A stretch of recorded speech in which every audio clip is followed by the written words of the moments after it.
इतने सालों तक तुम थे कहां? कहां थे तुम?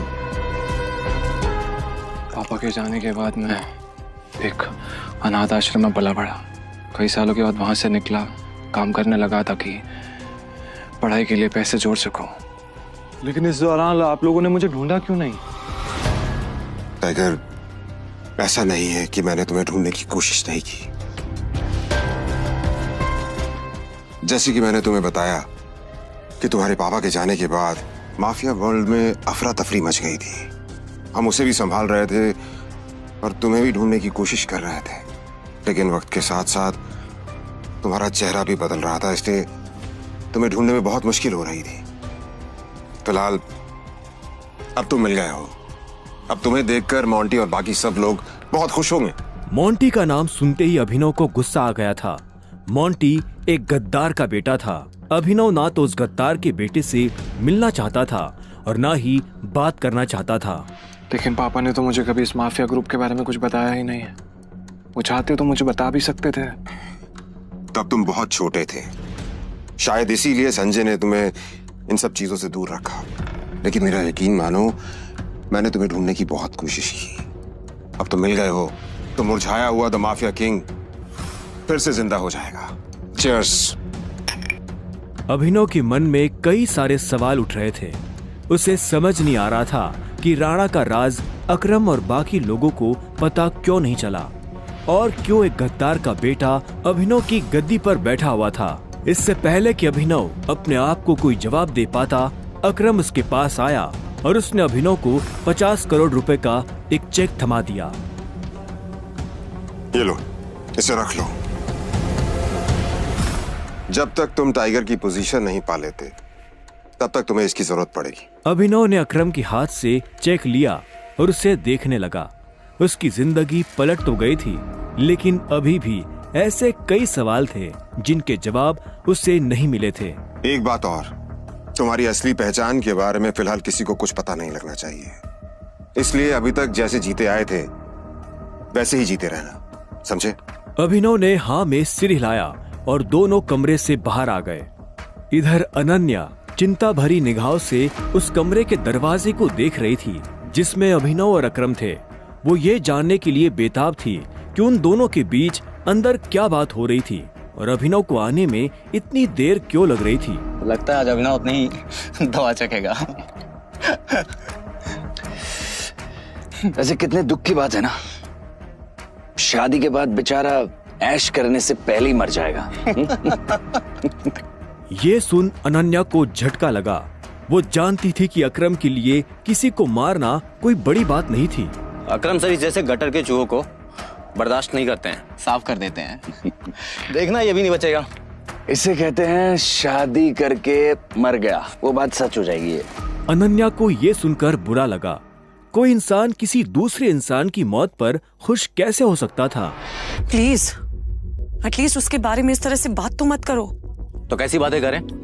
जिसके जैसे लक्षण होते हैं ना, उसके बारे में वैसी ही बातें होंगी। देवेन सही कह रही है वो, बिल्कुल ठीक कह रही हो। हमें उसके बारे में ऐसे बात नहीं करनी चाहिए। वैसे भी मेरे दादाजी ने कहा था कि मरे हुए लोगों के बारे में ना गलत बात नहीं करनी चाहिए।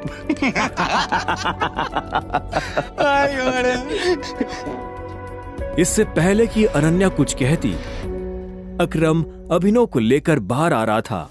अभिनव के बदन पर एक छोटी सी खरोंच भी नजर नहीं आ रही थी। जब देवेन और सनी ने ये देखा तो उनका मुंह हैरानी के मारे खुला का खुला रह गया। इसे देखकर तो लग ही नहीं रहा है कि अकरम सर ने इसे हाथ भी लगाया है।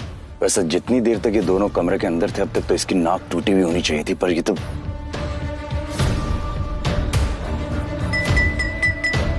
लेडीज एंड जेंटलमैन, मैं आप सबको किसी से मिलवाना चाहता हूं।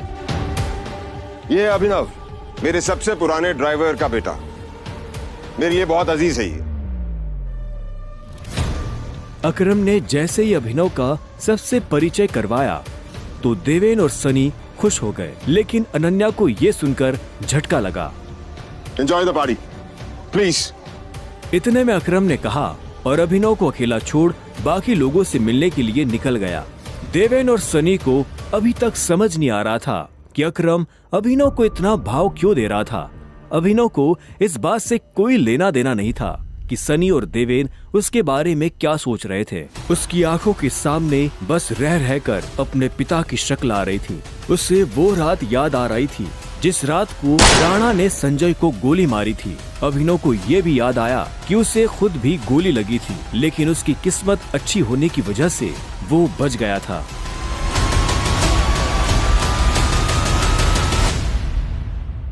मुझे नहीं लगा था कि तुम अपने पैरों पर बाहर भी आ पाओगे। अच्छा, तुम्हें मेरी इतनी चिंता हो रही थी?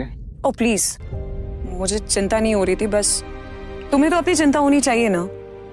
अगर जिंदा रहना चाहते हो तो थोड़ा बचकर रहो। अकरम सर ने तेरे अंदर क्या बात की, बता। उन्होंने मुझसे कहा कि अगर देवेन जैसा कहता तुझसे सवाल पूछे तो उसे जवाब मत देना। रामखोर।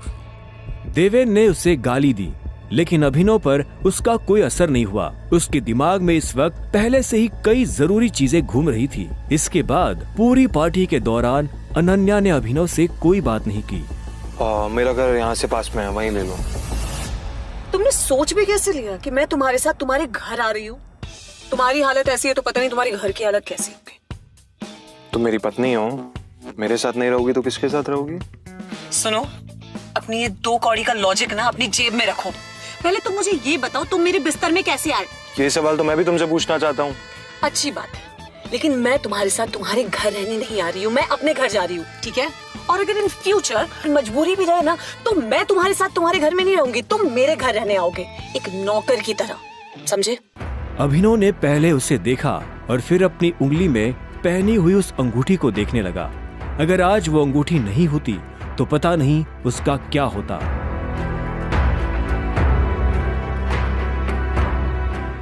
अगली सुबह जब अभिनव का अलार्म बजा, तब वो फिर से वही सपना देख रहा था।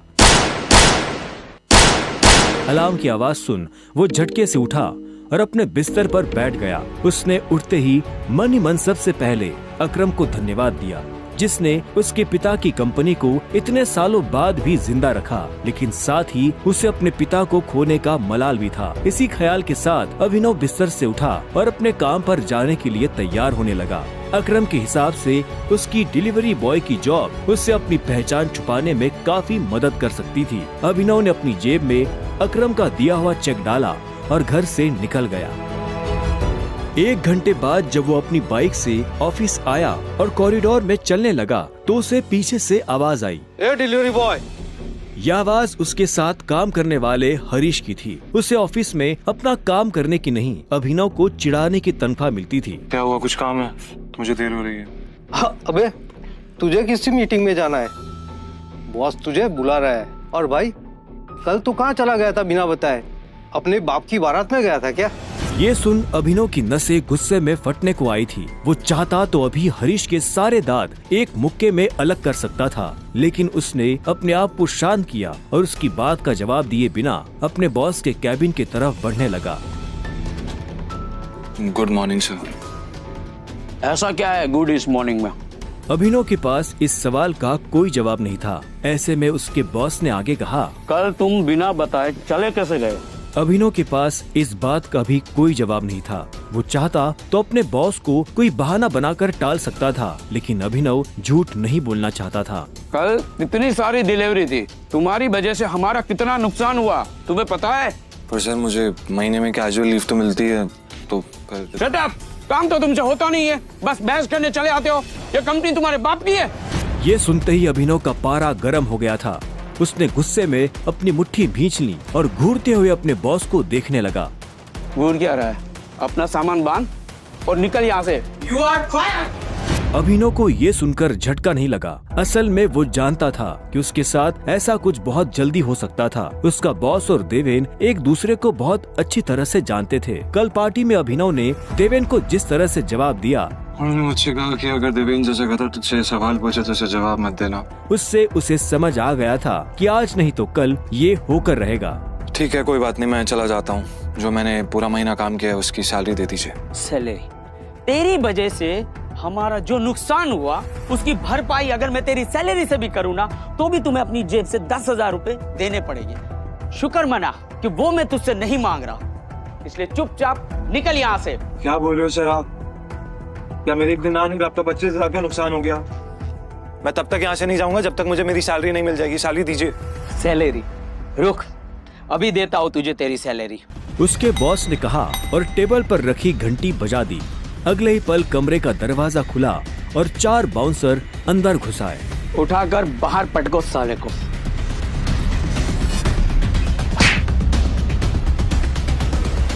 बॉस के मुंह से ये सुनते ही वो चारों अभिनव पर धावा बोलने के लिए टूट पड़े, लेकिन इससे पहले उनमें से कोई अभिनव पर हमला कर पाता, अभिनव ने उन्हें पटकनी दे दी थी। उसने किसी का हाथ तोड़ा तो किसी का पाँव, किसी के पेट में मुक्का मारा तो किसी के पेट पर लात। देखते ही देखते बॉस के सारे आदमी ढेर हो गए थे। बॉस ये देख भौचक्का रह गया था। अभिनव अब सीधा बॉस के पास आया और उसकी गर्दन पकड़कर बोला,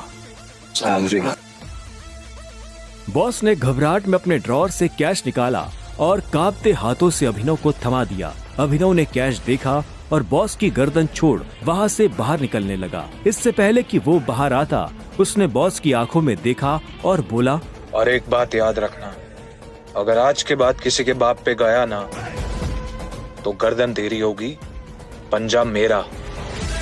ये सुन बॉस के होश उड़ गए थे। उसे पता था कि अभिनव एक गुस्सेल आदमी है, लेकिन उसने कभी उसका गुस्सा देखा नहीं था। इधर अभिनव भी जब ऑफिस से बाहर आया तो उसे एक अनजान नंबर से फोन आया। अभिनव ने फोन उठाया। हेलो, कौन? टाइगर, अकरम। हाँ कहिए। मुझे तुम्हें किसी से मिलवाना है, वो भी हमारे माफिया वर्ल्ड का एक बहुत बड़ा नाम है, और साथ ही साथ तुम्हारे पापा और मेरा जिगरी यार भी, बलराज। मैं चाहता हूं कि बलराज को पता चल जाए कि हमारा टाइगर वापस लौट आया है, इसलिए शाम को साथ में डिनर करेंगे होटल सफायर में। एड्रेस तुम्हें भेज रहा हूं, ठीक है? सी या, बाय। अकरम के मुंह से बलराज का नाम सुनते ही अभिनव के बदन में झुरझुरी सी दौड़ गई थी। उसने बलराज का नाम पहले भी सुना था। इस शहर में बलराज का नाम बच्चा बच्चा जानता था और हर बड़ा आदमी उसके नाम से थर थर कांपता था। ऐसे में अभिनव को भी उससे मिलने में घबराहट हो रही थी। जिस बलराज से वो घबरा रहा था, असल में वो उसी का बॉस होने वाला था। पर क्या वो बलराज का बॉस बन पाएगा? क्या वो